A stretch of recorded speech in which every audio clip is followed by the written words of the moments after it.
Madame, Monsieur, chers compatriotes, le 14 juillet est traditionnellement un moment de rassemblement dans notre pays autour des célébrations officielles et festives dans nos villes et nos villages et à l'étranger entre les communautés françaises et les amis de notre pays qui se retrouvent à la résidence ou dans des réceptions conviviales.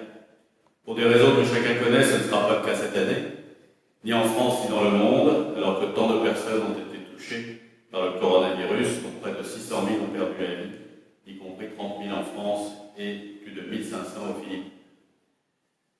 Par ailleurs, les précautions sanitaires sont bien entendu incompatibles avec les festivités qui accompagnent généralement la célébration du 14 juillet. Mais s'il est impossible cette année de nous rassembler collectivement, nous pouvons nous rassembler autour de ce qui nous unit, de ce qui nous unit à notre pays, de ce qui nous réunit en tant que Français résidant à l'étranger, et de tout ce qui nous lie au pays qui nous accueille. Confronté aux défis sans précédent que représente la pandémie de la Covid-19, notre pays a fait face sous l'autorité du président de la République et du gouvernement. Des mesures exceptionnelles ont été adoptées pour soutenir notre économie, organiser la solidarité entre régions, donner aux scientifiques des moyens d'accélérer la recherche sur ce virus inconnu et particulièrement agressif, ou pour permettre à notre système scolaire de poursuivre sa mission. Et naturellement pour agir afin que notre système de santé puisse faire face à une augmentation considérable de malades à traiter sans délai. L'impact de la crise sanitaire est d'ores et déjà massif partout dans le monde. Comme l'OMS le rappelle, la crise est loin d'être terminée. Chaque jour, on déplore de nouvelles victimes, et si en France et en Europe, un début de reflux est en cours, la plus grande vigilance demeure indispensable pour ne pas mettre en péril le retour progressif à une situation plus normale. Des moyens exceptionnels ont été mis en place par le gouvernement pour soutenir une relance de notre économie qui soit aussi solide et rapide que possible et qui concilie l'urgence d'une reprise vigoureuse et l'impératif d'une croissance durable conforme à nos engagements en matière de changement climatique. Parmi les mesures mises en œuvre, plusieurs visent spécialement à soutenir les capacités exportatrices de notre pays et de nos entreprises, notamment les PME, à travers l'action de Business France ou des facilités en matière d'assurance crédit export. À ces dispositifs très variés, auxquels l'État contribue par un plan de 540 milliards d'euros, s'ajoute l'indispensable dimension européenne, plus que jamais essentielle pour que nos économies redémarrent. Il y a d'abord eu la solidarité dans l'urgence, qui a permis de soigner des malades dans d'autres pays, lorsque les capacités hospitalières étaient surchargées. Il y a désormais un très important plan de soutien économique de l'Union européenne, complété par l'initiative franco-allemande, annoncée le 18 mai dernier par le président de la République et la chancelière Merkel. Au-delà de la solidarité européenne, il doit y avoir face à un défi qui est mondial, une solidarité internationale, et ici avec nos amis philippins, qui eux aussi luttent chaque jour pour contenir la diffusion du virus avec le courage et la résilience qu'on leur connaît, et sans jamais se départir de leur constante gentillesse. Cette solidarité s'est manifestée à travers plusieurs projets bilatéraux et européens. Je pense notamment au projet mené par l'Institut Pasteur et l'Agence française de développement pour soutenir la recherche dans 7 laboratoires d'Asie du Sud-Est, dont pour les Philippines, l'Institut de recherche en médecine tropicale. 2 prêts de l'AFD pour un montant de 250 millions d'euros ont été signés pour soutenir les secteurs les plus vulnérables et le développement des infrastructures aux Philippines. Pour sa part, la délégation de l'Union européenne à Manille a apporté au gouvernement philippin une aide de 10 millions de pesos à travers le programme GoJust. Je voudrais dire ici à nos amis philippins combien nous avons été touchés, alors qu'eux-mêmes sont confrontés à de grandes difficultés, par les attentions qu'ils ont eues pour nos compatriotes en se souciant de ceux que le confinement isolait particulièrement et qui ont pu compter sur leurs amis ou leurs voisins philippins pour faire face aux difficultés quotidiennes. Je souhaite également remercier les autorités philippines pour leur aide lors des opérations de retour de plus de 1000 Français bloqués aux Philippines lorsque le confinement a été instauré et que nous avons pu acheminer à Manille puis à Paris grâce à la coopération sans réserve des administrations philippines. Durant ces opérations très complexes, de nombreux Français résidents sont spontanément venus en aide à nos compatriotes, qu'ils soient vivement remerciés de ce soutien qui a été très précieux. Et je ne peux évoquer cette période sans remercier également les agents de l'ambassade de France à Manille, qui nuit et jour ont agi pour que nos compatriotes puissent rentrer en France.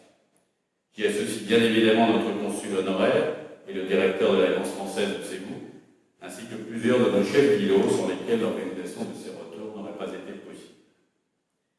Les communautés françaises résidentes à l'étranger ont été touchées par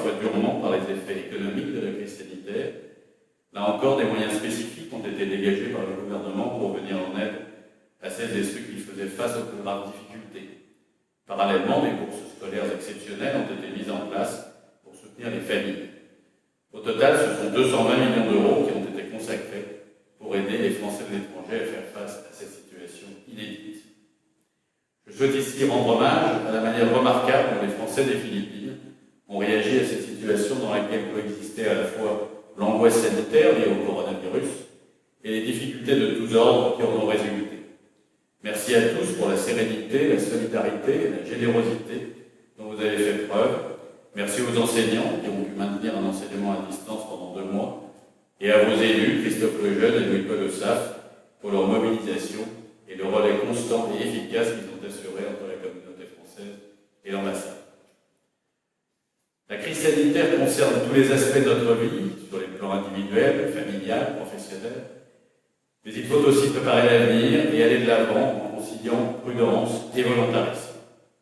Il y a dans l'immédiat des problèmes non résolus qui, je le sais, préoccupent nombre d'entre vous, en particulier le retour des résidents ou l'arrivée de nouveaux expatriés, ou les conditions dans lesquelles la rentrée scolaire s'effectuera au lycée français de Manille. Ces questions se posent à toutes les communautés étrangères aux Philippines et à tous les établissements scolaires internationaux. Nous travaillons avec nos partenaires européens et avec les autorités philippines pour y apporter des réponses satisfaisantes. Bien entendu, nous vous informerons directement et immédiatement de tout développement à cet égard. Par ailleurs, les services consulaires reprennent peu à peu une activité plus normale. Le site internet de l'ambassade vous en tient informé, tout en continuant de respecter les règles et donc les contraintes, les mesures de confinement qui demeurent en vigueur. Pour nombre d'entreprises et d'entrepreneurs français aux Philippines, la situation reste difficile et incertaine. Je suis en relation régulière avec la Chambre de commerce France-Philippines, dont le rôle est essentiel pour appuyer nos entreprises, faire circuler l'information et continuer de soutenir les projets d'investissement ou d'exportation français aux Philippines. L'intérêt croissant des entreprises et des exportateurs français pour ce pays doit continuer d'être soutenu par-delà la crise sanitaire, tant les potentialités et les opportunités qu'offrent les Philippines sont grandes et prometteuses. C'était le message que le secrétaire d'État Jean-Baptiste Lemoyne était venu porter l'an dernier lors du comité économique conjoint. Notre engagement sur ce plan demeure intact. Les contacts bilatéraux se sont d'ailleurs poursuivis avec la visite à Paris des ministres philippins de la Défense et de l'Enseignement supérieur, avec également la visite aux Philippines de la députée Anne Genetet en décembre dernier. Dès que les conditions le permettront, ces échanges reprendront. Chers compatriotes, en terminant ce message, je voudrais, avec vous tous, j'en suis sûr, rendre un hommage tout particulier aux personnels soignants qui, en France et aux Philippines, ont forcé notre admiration par leur extraordinaire dévouement. Aucun n'a manqué à l'appel et beaucoup, ici comme dans notre pays, l'ont payé de leur vie, qui souhaitent ici remercier avec respect pour leur abnégation et leur mobilisation exceptionnelle. Aussi particulier que soit ce 14 juillet 2020, cette date demeure le symbole des valeurs et des principes qui unissent tous les Français et le symbole de ce que représente la France dans le monde. Ces principes et ces valeurs, socle commun de notre nation, doivent plus que jamais nous unir face à l'adversité. Avec tous les agents de l'ambassade de France aux Philippines, je vous souhaite un très bon 14 juillet. Prenez soin de vous, prenez soin des vôtres. Vive la République et vive la France!